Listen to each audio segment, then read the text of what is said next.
গরম গরম বার্গারটাও খাইতে দিল না। যাই দেখবি যে এক ক্লিক হইছে আরেক ক্লিক হয় নাই, ভালো হয় নাই। আর পেজ রিপোর্ট মারবি তারপরে পেজে। কোনো এক শুক্রবারে আমরা সবাই প্ল্যান করে চলে যাই আরেক ফ্রেন্ডের বাসায় ওকে সারপ্রাইজ করতে। অ্যান্ড এখান থেকে আমরা একটু মিষ্টি কিনেছিলাম। আর যদিও ছোটো মেয়ের কান্না থামানোর চেষ্টা করছিল যাতে মারিয়া ওয়াশরুম থেকে একটুও জানতে না পারে যে আমরা এসেছি। অ্যান্ড এখন ও আসবে আর ওর রিয়াকশনটা দেখাবো।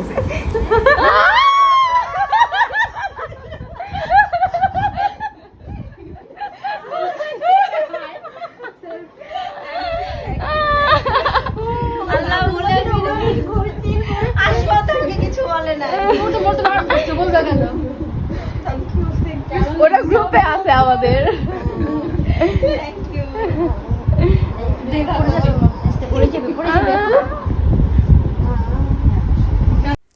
ঠিক যেভাবে চেয়েছিলাম ততটাই সারপ্রাইজ হয়েছে। অ্যান্ড এখানে আমরা সবাই একসাথে আমার ফ্রেন্ডের বানানো বিরিয়ানি খাচ্ছিলাম। এটা আবার আরেক ফ্রেন্ড রান্না করে নিয়ে গিয়েছিল।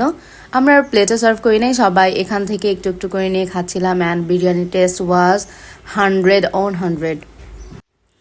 আর বাচ্চারা একসাথে থাকলে কি হয়, যেমন একজন খেলনা দিবে না আরেকজন না নিয়ে যাবেই না এমন। তারপরে ও আবার খেলনা না দিয়ে নিজেই পড়ে যায়।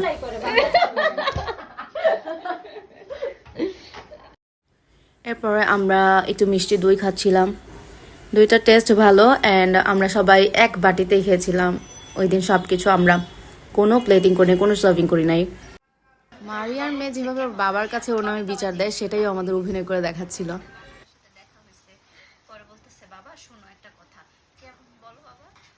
কিন্তু এমন না বাবা, মারিয়া এমন।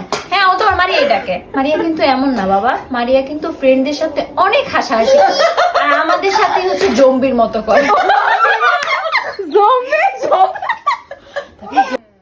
But she is very dear to us. এরপরে আরও খেলাম রসমালাই। অ্যান্ড কেক কাটিংয়ের সময় এলো, আমরা কেকটা কাটিং করে ফেললাম। আর কেকের মধ্যে স্বামী বিদেশ লেখার কারণ ছিল মারিয়ার হাজব্যান্ড কিছুদিন আগেই বাইরে গিয়েছে। ভাইয়ার জন্য অনেক অনেক শুভকামনা। আর এই কেকটাও হোমমেড ছিল, আমার যে ফ্রেন্ড বিরিয়ানি বানিয়েছে ওরই বানানো। তোমরা কেউ চাইলে আমি ওর পেজ লিঙ্ক দিয়ে দিব।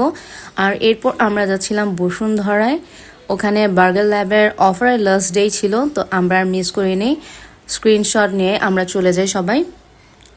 ফার্স্টলি আমি ওদের অ্যাম্বিয়েন্সটা দেখাবো। গ্লুমি অ্যান্ড ডার্ক একটা অ্যাম্বিয়েন্স, বাট বসার জন্য সিটিং স্পেস অনেক ভালো, সবাই যে চাইলে বসতে পারে। আর যেহেতু ওই দিন লাস্ট ডে ছিল, তো আমরা আসার সময় দেখলাম তখন প্রায় 8টা বাজে, তখন অনেক ক্রাউড হয়ে যাচ্ছিল। আর সন্ধ্যার টাইমে খুব একটা ভিড় ছিল না। তারপরে আমরা ওদের মেনু কার্ড দেখে যা যা আমরা অর্ডার করতে চেয়েছিলাম এগুলো তো আমাদের আগে থেকে সিলেক্ট করা ছিল, তারপরে আমরা অর্ডার প্লেস করে দেই।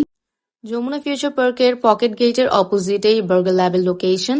আর আমাদের সাথে একজন টুকটুকি ছিল যে বার্গার্স খায় না, ওর জন্য আমরা নিয়েছিলাম ফ্রাইস।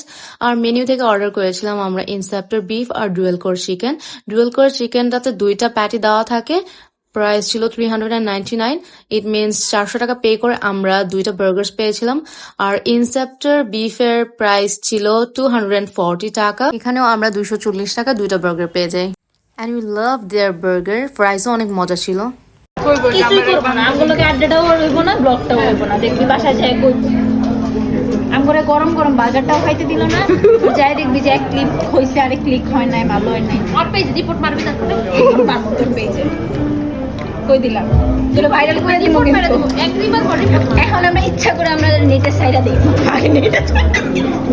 আগে কইতো না নেটের সাইডা যারা ওর মায়ের নেটে ছবি ছাড়ে, আর আমরা এখন নিজে ইচ্ছা করে নেটের সাইডা নিজেই ভাইরাল হচ্ছি। আমার মা আগে যখন আমি ক্লাস 9 এ 10 এ পড়ি একটা ছবি ছাড়ছে। And this was all about that day. আর ব্লগ কেমন লেগেছে আমাকে কমেন্টস করে জানিও। See you on my next vlog.